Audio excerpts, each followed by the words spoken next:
ফরিদপুর সদর, চরভদ্রাসন, সদর উপজেলার বেশিরভাগ এলাকায় এবং বোয়ালমারী, সালথা ও ভাঙ্গা উপজেলার কিছু কিছু জায়গায় চাষ হয় মুড়িকাটা পেঁয়াজের। চলতি মৌসুমেও কৃষকরা জমি প্রস্তুতের পর এই জাতের পেঁয়াজ রোপণে ব্যস্ত সময় পার করছেন।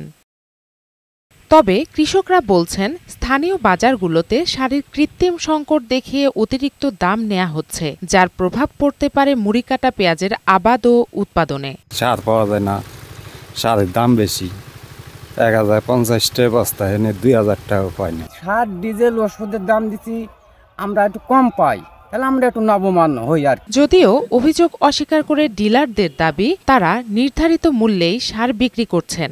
আমাদের এই জায়গাটা মোটামুটি কোনো সৃষ্টি হয় না, কৃষক পর্যাপ্ত পরিমাণ মোটামুটি ভালো সার পাইতেছে, এরকম ধরনের কোনো সারের সংকট তৈরি হয় নাই। বিষয়টি খতিয়ে দেখার আশ্বাস দিলেন এই কৃষি কর্মকর্তা। পাশাপাশি খুচরা না কিনে ডিলার পয়েন্ট থেকে সার সংগ্রহের অনুরোধও করেন তিনি। আমরা কৃষকদেরকে একটি জিনিস বারবার মেসেজ দিচ্ছি, যদি কোনো অসাধু ব্যবসায়ী সরকার নির্ধারিত মূল্যের চেয়ে বেশি মূল্যে যদি সার তারা নিয়ে থাকে, তাহলে সংশ্লিষ্ট নাম্বারে শুধুমাত্র আপনারা একটু মেসেজ দেন, তার পরবর্তীতে যে আইনি ব্যবস্থা, সেই ব্যবস্থাটি আমরা গ্রহণ করতে সক্ষম হব।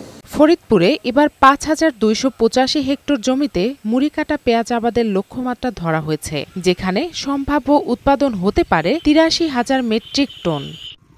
জান্নাতুল ফিরদাউস কণা, বৈশাখী সংবাদ।